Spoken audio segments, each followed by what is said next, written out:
ये स्नैक्स हमारे त्योहारों में ईद के मौके पे हर खुशी के मौके पे लाजमी हमारे घरों में बनते हैं, जो कि सबके फेवरेट स्नैक्स है। बच्चों के बड़ों के हमारे घरों में लाजमी ये बनाए जाते हैं और हम बेकरी से कोई आइटम नहीं लेते सिवाय इसके। बहुत मकबूल हैं। बिस्मिल्लाहिर्रहमानिर्रहीम। अस्सलाम वालेकुम प्यारे नाज़रीन। आज आपको बहुत ही स्पेशल अपने रवायती स्नैक्स की रेसिपी बताने जा रही हूँ, जो कि यकीनन आप सबको बहुत पसंद आएगी। लाजमी इसको ट्राई करें घर में, आपकी फैमिली को, बच्चों को बहुत पसंद आएगी। मैंने 4 कप प्लेन आटा लिया है। आप कोई भी आटा ले सकते हैं, मैदा ले सकते हैं और कोई भी आटा आप यूज कर सकते हैं। 4 कप और 1 कप सूजी। इसको अच्छी तरह छान लें, बारीक सूजी होनी चाहिए। और चीनी को जो है वो अच्छी तरह पाउडर बना के 1 कप उसमें ऐड करें। ईस्ट जो है वो 1 टीस्पून ऐड करनी है और मीठा सोडा हाफ टी स्पून या 2 चुटकी ज्यादा से ज्यादा ऐड करनी है। इलायची छोटी उसका पाउडर बना के हाफ टी स्पून ऐड करके अच्छी तरह मिक्स करें। इसमें देसी घी भी ऐड कर सकते हैं और आम घी भी ऐड कर सकते हैं। हाफ कप मैंने इसमें घी ऐड की है, क्योंकि आगे जाके इसको फ्राई करनी है तो इसमें ऑयल मजीद ऐड होगा, इसलिए हाफ कप ही काफी है। 2 अंडे और चुटकी भर नमक इसमें ऐड करनी है।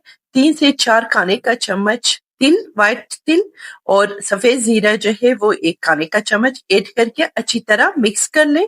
और इसको इतना गूंदना है, इतनी अच्छी तरह गूंदना है कि ना ये ज्यादा सख्त हो ना ज्यादा नरम हो। इसकी डो इतनी परफेक्ट होनी चाहिए।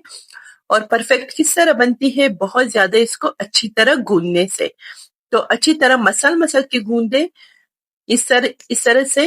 ये देखिए, ये आपकी मुट्ठी में इस तरह आ जाए, आसानी से ना टूटे। ये देखिए, ये बिल्कुल इस तरह अच्छी तरह मिक्स हो चुके हैं। तो अब इसमें हाफ कप दूध मिक्स करनी है। बस ज्यादा से ज्यादा इसमें हाफ कप दूध जाएगा, जो रूम टेम्परेचर पे हो, ज्यादा गर्म दूध ना हो। इसी में ये डो रेडी हो जाते हैं और परफेक्ट रेडी होते हैं। अभी इस डो को इसके साथ थोड़े थोड़े करके ये दूध मिक्स करनी है। आपने एकदम से दूध ऐड नहीं करनी है और अच्छी तरह से इसको अच्छी तरह गूंदना है। और गूंदते हुए इस बात का अच्छी तरह ख्याल रखें कि आटा बिल्कुल नरम ना हो जाए, क्योंकि अगर डो परफेक्ट बनेगी तो आपकी रेसिपी अच्छी बन जाएगी। अगर डो में कोई नुक्स हो जाएगा, रह जाएगा, तो फिर रेसिपी अच्छी नहीं बनेगी। इसलिए आप ट्राई करें कि अच्छी तरह इसको गूंद लें और बहुत सख्त नहीं गूंदना है इसको।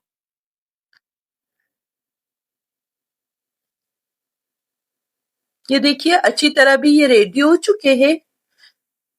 इस पे ऑयल या घी जो है इसके ऊपर अच्छी तरह लगा दे ताकि ड्राई ना हो जाए। और इसको किसी भी चीज से ढक के कम से कम 2 घंटे रखनी चाहिए। 2 घंटे से ज्यादा हो, लेकिन आप कोशिश करें कि 2 घंटे से कम ना रखें। 2 घंटे में ये डो अच्छी तरह सेट हो जाता है। 2 घंटे के बाद जो है आपने इसकी 3 से 4 लोइयां बनानी है, बड़े बड़े।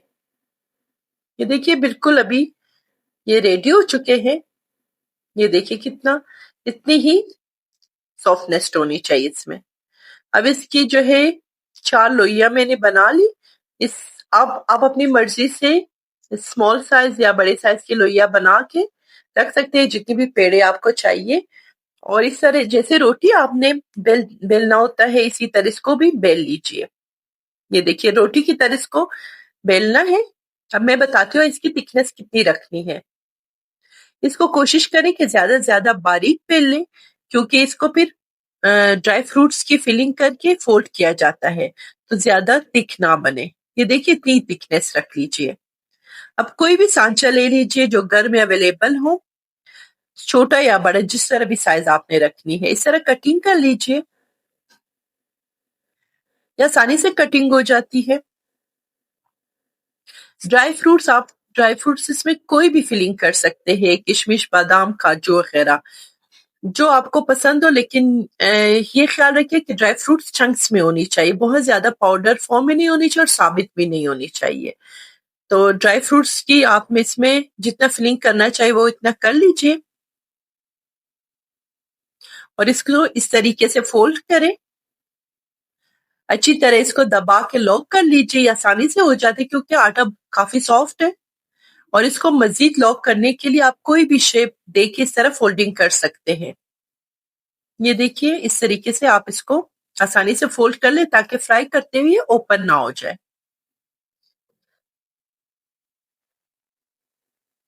ये आसानी से बन जाती है इस तरह।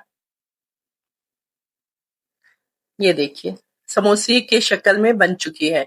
इसी तरह बाकी सारे जितने भी पेड़े बनाए थे उन सबको इसी तरीके से, जैसे रोटी को बेलते हैं इसी तरीके से बेल लीजिए और सांचे से कटिंग कर लीजिए, फिलिंग करके फिर रख दीजिए और उसके बाद फ्राई फ्राई का मरहला आ जाता है।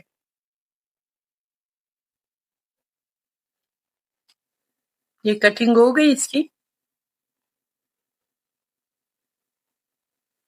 जितने भी आटा गूंद लिया था, जितनी डो बनी थी उन सबकी इसी तरह से फिलिंग कर लीजिए, इसी तरीके से कटिंग कर लीजिए। ये देखिए मैंने चंक्स रखे हैं। मेरे पास किशमिश नहीं थी इसलिए मैंने इसमें काजू, पिस्ता, बादाम, अखरोट, और अगर आपके पास किशमिश हो तो अखरोट और किशमिश के साथ अगर इसकी फिलिंग करेंगे तो इसका टेस्ट बहुत ज्यादा अच्छा आएगा। तो आप जो है कोई भी ड्राई फ्रूट्स यूज कर सकते हैं। इस तरह भी इसको लॉक कर सकते हैं फोक के साथ भी। ये देखिए ये इस तरह भी मजबूत हो जाते हैं, फ्राई करते हुए ये ओपन नहीं होती है। उसके बाद जो है जब ये सारी कंप्लीट हो गए तो तेल को पहले डीप फ्राई क्योंकि करनी है, तेल को पहले तेज आंच पे अच्छी तरह गर्म करें, उसके बाद आंच को मीडियम कर लीजिए। देखिए अच्छी तरह तेल गर्म हो गया है मीडियम आंच पे। ज्यादा से ज्यादा इनको फ्राई होने में 5 मिनट बन जाते हैं। पहले इसको बिल्कुल ही पलटाना नहीं, जब तक एक साइड से अच्छी तरह फ्राई हो जाए फिर इसको पलटा के दूसरे साइड से भी फ्राई कर लीजिए। ये बहुत आसानी से फ्राई हो जाते हैं, इसमें ज्यादा टाइम नहीं लगता है। बनाने में भी आसानी से बन जाते हैं और फ्राइंग में भी बहुत आसान हो जाते हैं। इस तरीके से दोबारा से फिर डिश आउट कर ले इसको फ्राई होने के बाद।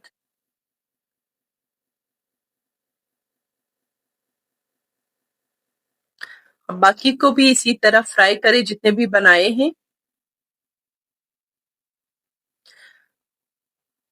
ये बिल्कुल इसका टेस्ट जो है मीठी टिकिया की तरह होता है, लेकिन ये ड्राई फ्रूट्स की फिलिंग की वजह से इसका टेस्ट बहुत ही अच्छा आ जाता है, उनसे जरा चेंज आती है।